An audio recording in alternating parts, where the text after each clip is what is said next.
I mean, like you said before, I mean, if you watched like previous Smash iterations to Japan, like you said optimize, and Japan was always known for like doing the crazy footstool stuff, even if it only meant like 5 or 10% more damage. Like they're very clean, they're very optimized region, and it also shows in their neutrals where they try not to take too much risk, but they try to optimize like risk reward in their decision making in neutral, and that's something I think everyone appreciates watching. Exactly. That's why you see their tier list will never be the same as like America's tier list. It isn't, because we play a bit more aggressive compared to them. But when it comes to Chag, one thing we did see out of even Gluto recently, we were saying that Mexico is so good at conditioning.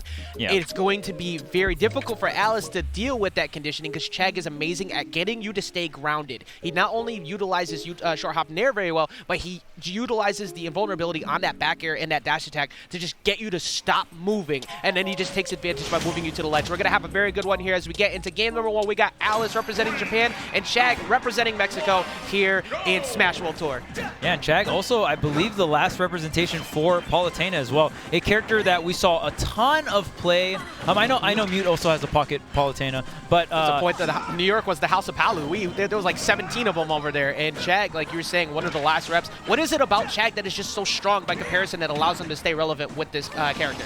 I mean, Chag used to main Inkling before, and I think I agree with the switch to Palu. I think this character is definitely not what she used to be, but still solid enough to be viable. Still a top tier, right? But maybe not so much in that like top 5, top 10 category.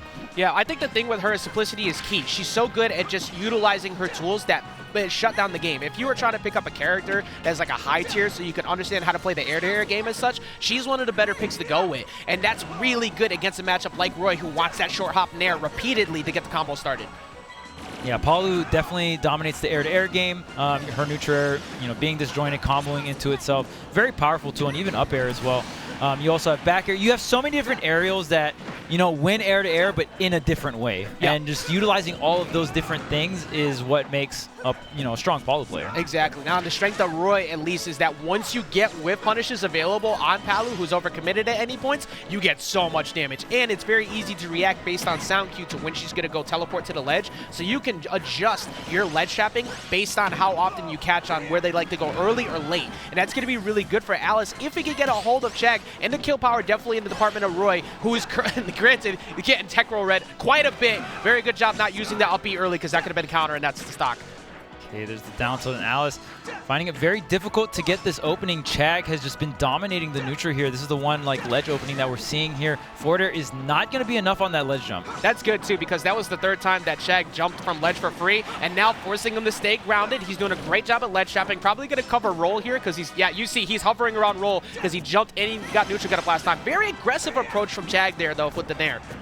Yeah, and Roy not having too much options to kind of get you to not ledge hang, and Paulo has one of the better ledge hangs. So you kind of see Chag wait on the ledge for a really long time, and the reason for that is like, someone's draining their mental stamina if they're trying to sit in an area and trying to, reposition constantly and react, and you can kind of just like throw a wrench in the tempo kind of deal, right? Exactly. Oh, that counter, he still got his jump, so he's going to make it back just quick enough. But that is a good call out there with the F-tilt, and you're up 2 stocks, so there's no reason not to go off stage with that back air, because at worst, you give up stage position, you maybe lose the stock, rinse, repeat. That was really well played by Chag there in game 1.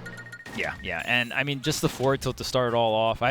At first, I thought maybe there was no double jump, because I believe it caught a ledge drop double jump, but was probably able to land on the ground there because of the forward tilt. Showed the jump a little too early. I think Alice actually jumped early there because it was like, do I have my double jump? I don't know, because you just like dropped. So because the double jump actually got shown too early, Chag was like, oh, okay, well at that point, like double jump back air, you're done. I mean, at that, you either up B early, which my back air beats anyway, or you try to set up a directional air dodge or a neutral air dodge through this hitbox. Yeah, and that up B early was the first thing he did off of ledge at the very beginning of the game too, so that's already been revealed. It might be in the back of Chag's mind. So at that point, Chag just kept it simple. It's like, all right, well, no matter what, if you do get ledge, I'll be fine. And that's a big thing that people have to understand, where they can take intentional damage. Granted, you don't want to take damage like this, being chased off stage. He's very, very much one who will go all the way off stage to hit you with triple fairs and try and snipe a jump.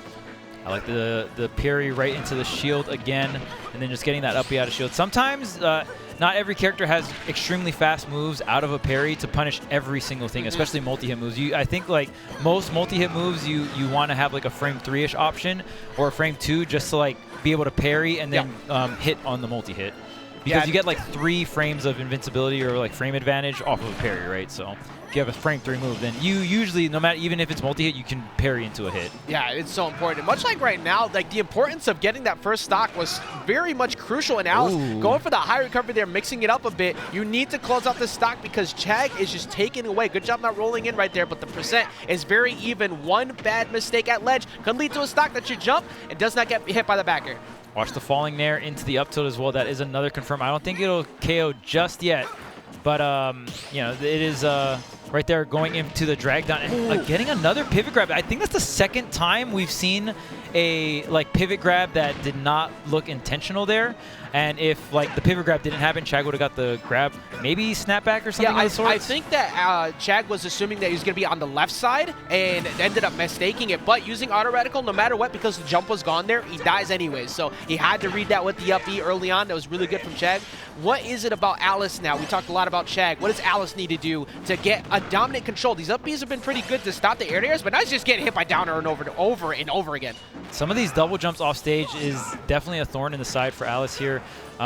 And even just like maybe the neutral being a little too conservative, a lot of run up shield, and sometimes with Roy, I don't want to say like you have to mash, but you definitely have to like abuse your hitboxes. There's a level of degeneracy that you need with Roy. Yeah, right. I agree with that 100%. That happened with him against the Buzz in a similar fashion too, because the Buzz just basically played good defense and he never went for anything that was like the crazy broken stuff that you see out of Roy. And the double-edged dances really haven't been made. Like he hasn't really gone for an attempt on it, even though you don't want to give Palu a free punish. The double-edged dance staggers on shield do put fear, much like that forward smash, which if connected would have been an even game.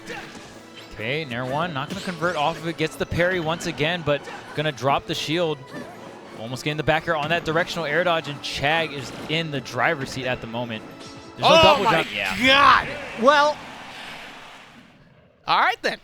Yeah, that forward smash covered that whole area, so that was a really far. Man had that book for 7 years. He owes that library a lot of money. Like that was such a good call out from Chag just to read, and the conditioning too, because he kept getting him to air dodge repeatedly. Yeah. And in that spot too, you expect maybe a down tilt back air because you might not die there, but you're probably not making it back at that point if it connects. So you try to pre-buffer the air dodge, hopefully, because thinking it won't be in a true combo window. Look where that hit too. That went solo. This poor guy was just so deep and no double jump. I think that's why the forward smash was so smart, because Chag knew there was no double jump there because he saw the ledge drop double jump, and it's like, well, at this point, like, you're probably going to get a panic option, right? Yeah. No double jump. You feel so unsafe in a lot of those situations, so really smart stuff coming out from Chag. There's a drop zone there going to the ledge here. Not getting too much damage. Gets the reversal, though.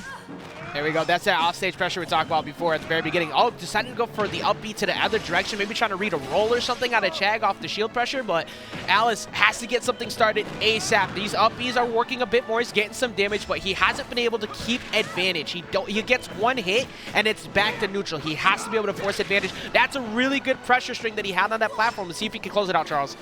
And I feel like one of the bigger things too is Chag is playing so well on the ledge. You usually see a lot of Roy players get like the jab to back airs at the edge, right? And it's like really hard to deal with, like, oh, this Roy's like spamming jab at the edge and, you know, just reacting to a lot of my options. And Chag has been so patient on the ledge that I feel like Alice hasn't been able to get those kinds of openings, those ledge trap openings. Yeah, I agree, because like if you pump the brakes and you make him wonder, wait, when are you going to come up here so I can actually pressure you with this great frame data, that'll mess you up, as we see another up air catching him on his landing right there. It's just, Chag has done a really good job with damage mitigation in a matchup where you really need it, because Roy kills you so early. Yeah, there's the down air. Oh, maybe thought the cross-up was going to happen, but could have just gone right into like a grab or a jab there. But this time Alice, you know, this is the first game we've seen Alice with the lead here. A pretty sizable lead as well. Okay, gonna use the up B. I'm actually really liking these up Bs as time has gone on. Like before, I was like, okay, eventually they're gonna get punished, but at this point, it's like, all right, punish me for it. Do something about it. And the late hit of the double-edged dance, that was his all day, but he just missed the forward smash. Okay, forward throw here. Now this is, again, a great situation here, a normal gut, but now Chag is doing it at normal timings, and you see how Alice not really ready for like the immediate normal get up because expecting the long wait there. So again, Chag doing an excellent job of controlling the tempo of the ledge trap here. Yeah, we talk about mix-ups on offense, but mix-ups on defensive are so good too, because you just mess up somebody's mentality on what can they do to actually get the hit. And Chag was doing so well up to that point, but does finally get caught on a mistake. Chag taking a quick second, just waiting, and then see he just walked himself to the corner, and now he gets a free ledge trap. Okay, gonna go for the dare here. Now Alice back here on the ledge trap. The jab does connect, but doesn't get the hard hit. That was an interesting idea with that jump reverse cross up there because he was trying to force him to ledge. I thought that was a mistake at first, but that was pretty solid on Alice. However, avoids the grab. You already know that mix-up hasn't happened much yet. Palutena's love going for a lot of hits, force you to neutral, get up, and get a free back throw. Okay, here's the explosive flame, and I mean in this situation you see Alice playing very safe, 151%, doesn't want to get hit off stage by any means. Okay, getting some chip damage here, getting the tipper of the sword. Everything is so scary at this point too, because if you jump into, oh, that's a big whiff punish. Okay, now Chag needs to be very careful about his landing. There's another one, and we do not see a 3-0. Instead, we're gonna get a game number 4 here, Charles. Yeah, and I love how Alice utilized the platform there, and you know, I always talk about platforms being ceilings, but you saw how Chag really, if Chag wanted to come in off the full hop, there's a specific angle that Chag can only go for, just because you can only at this point too. Right at that at that point you have to come in at that angle, and because of the dash back, like Chag can't come in at a deeper angle than that, right? So the spacing was perfect there, and the forward smash was just a very like hard read. Like you're gonna end up here, you're gonna try to get a reversal aerial and get that forward smash. Yeah, and that's all reactable too, because if you look at Chag in that position, you go, oh, okay, I know that the double jump's gonna come here, and then I could read your landing with a falling up air as well. But the moment he saw the nair start up, instantly punished. That was really well played by Alice, and the up Bs were working really well. The ledge trap was a little better this time, but I think the biggest thing was he wasn't getting hit nearly on as many air-to-air trades as what was happening in previous games. In Chag's ledge trapping, he went for a lot more off-stage play this time by comparison to the down tilts of the previous game, which we did see one attempt that actually he got by. Yeah, we saw Chag going for a little bit more like spicier options, like just like the drop zone dares and stuff like that. And in those situations, oh man, very nice spacing there. But like in those situations, you do give up a lot if you miss. And even down air, I believe down air is only active for like 1 or 2 frames. So if you want to like throw something meaty out, obviously the nair is better. But that's just for catching for damage. Nair angle isn't that great. Obviously, if you hit the dare, it's done, right? It's a done deal. So now with this stage here, it is definitely a smaller stage that can benefit Roy. But what? Well, actually, never mind. We're already seeing exactly why. I was going to ask you, what in your mind is why Chag decided to go here against Roy, and it's already just been Jungle City. Yeah, and I mean, we've seen Roy's use this stage as a counter pick, actually. The smaller blast zones obviously is very fitting for Roy, as, you know, the double edge dance going to get KOs even earlier on this stage, right? It's actually, because of the jump height of those platforms, you could full hop, single hit, double edge dance on a neutral get up if they miss the tech to get a free jab lock. So that's another mix up that Roy's can do here as well. But so far, it's been all the Chag show as we see him try to get that back air, keeping himself safe somewhat, but that down tilt does get punished. And reading the jump in, Alice has done a much better job of actually catching these jumps and keeping that pressure on him. That is a very big commitment though with that forward smash. Okay, gonna get back on the stage. No 2-frame here. Trying to get the burst options in the air, but Chag maybe not facing the right direction with that down tilt. Nonetheless, it's Alice is the one with the stage control here. Who is going to get this first stock? Who is going to start things off with all the momentum? And the answer is Chag, the neutral into the up tilt. And this is one of those stages where normally I'd say having that lead, like in other stages, like it's so important because you can reset neutral. You don't have much room to run away here on this stage. So this stock can disappear rapidly as we see Alice drop a punish there. Was kind of standing still waiting for the air dodge, but did nothing about it. That will kill though. Yeah, right there. I know you're going to try to mash. You're going to try to air-to-air. Staying grounded with the up smash. Great stuff from Alice. And I believe that's the first up smash we've seen from Alice. So great to save it for the stock right there. Yeah, it's been really solid option because he's gone for up B every other time in that spot. It's like, okay, I'm not going to die potentially to an up B if I go for a trade here. Keep those options late game, especially here in game 4. You got to start pulling out the bag of tricks. Yeah. The bag of tricks must be deep here for Smash World Tour. You're going to need a lot of them. Yeah, especially with all the different regions. It's so hard to mix each other up because nobody knows what the other like playstyle is going to be until you get like to this game 4. A lot of data doesn't get developed until you reach this point in the match. Yeah, Alice slowly, I mean, despite the deficit, slowly clawing his way back here, getting that good damage, not only down like not even that much, like maybe 10%, which is pretty much nothing in Ultimate. So, ooh, try to get the grab. He's a big fan of trying to abuse that forward smash, his kill power. Oh, that's your double jump, though. Now you're going to be forced to pick the correct option, which he does. But there's that drag down there into up you're talking about earlier. That definitely would have killed on the platform, but it just missed. Okay, getting some damage here. All the sour hits in the world. Okay, but we got one good hit on the up air. All these trades back and forth. Both players on the second stock. The forward air is not going to be enough. Back air could have done it, but the last hit of Explosive Flame. Man, Alice thought you could swing on by there, but needed to pop that neutral air dodge. It's so scary to go for that because using your air dodge there, and then Palu can go hard on you. It can be rough. Exactly. Like the floor is lava, but at the same time, if you do a defensive option at that close, Chag is reacting to it. This is, oh, that's double jump. Yeah, good job recovering high once again. We haven't seen Chag actually catch these high recoveries at all. So Chag has got to be thinking about in the future, maybe that'll give Alice a free grab to the ledge. Yeah, and especially with this slant as well, going to make it difficult for Chag, or going to make it difficult for Alice to get some of the slit drive. And you see how long Chag is hanging down there.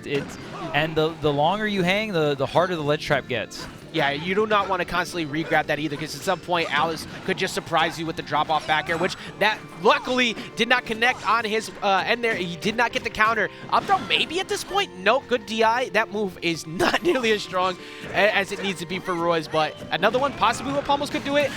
There's the up B. What do you think of the chances here for Alice to make the run back? I think Alice can push it to a Game 5. We've seen Roy. We'll see if Alice got the clutch Roy like Cola. Cola brought it back so many games today. So Roy is definitely a character that you have the ability to do that. You have the ability to strike fear into your opponent's hearts because your KO confirms are so nasty. But speaking of KO confirms being nasty, the down tilt into the back air, Chag closing it out 3-1. Once again, simplicity is key. There's no reason to try and go off stage like a drop zone there at that point. All you got to do is keep that down tilt out, and if they get back on stage, just keep your pressure up. You have that dash attack, you have that back air, you have a lot of things that are going to win out in trades, and if you do trade, you're going to go at worst to center stage because his percent was only at 40, so you don't have to worry too much about it. Amazing attempt from Alice to try and get himself back in the game. Like you said, he looked really good. Not enough to close it out, though. Yeah, you're talking about trades, and that, I mean, if you're able to create the trade scenarios, especially when you're in the lead, it's so important, right? And that's going to, regardless of weight, regardless of all that jazz, that's what you really want out of a lead. Obviously, if you can just like tack on the damage and get the stock without getting hit, you do that too, right? But if you can like at least create scenarios where you're trading out damage, even sometimes for the stock, obviously you always want to try to hold on to the stock, but every bit of extra credit counts, right? Absolutely. What you don't want to hold on to, by the way, is those Twitch Primes, because if you can go ahead and drop some support and like, follow, and subscribe, everything